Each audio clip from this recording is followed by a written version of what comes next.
पढ पढ पढ पढ भनेर नथाक्ने हाम्रो ड्याडी र पढ भनेको बेस्ट फ्रेन्ड जस्तो भइसक्यो। हद्दै भइसक्यो। ड्याडी आउने बित्तिकै हामीहरू दगुर्दै किताब खोलेर बस्नुपर्छ के। पढे पनि नपढेको पनि किताब चाहिँ खोलेर बस्नै पर्यो।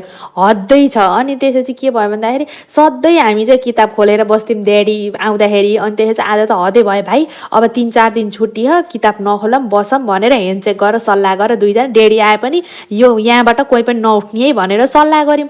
ड्याडीले गेट खत्रङ्ग गर्ने बित्तिकै मेरो भाइ त दोगुर्दी गएर किताब खोलेर बस्न लाग्यो। म फेरि त्यही बसी भयो, भित्र आइसक्नु भयो। अब आइसी दोगुर्नु त भएन नि त।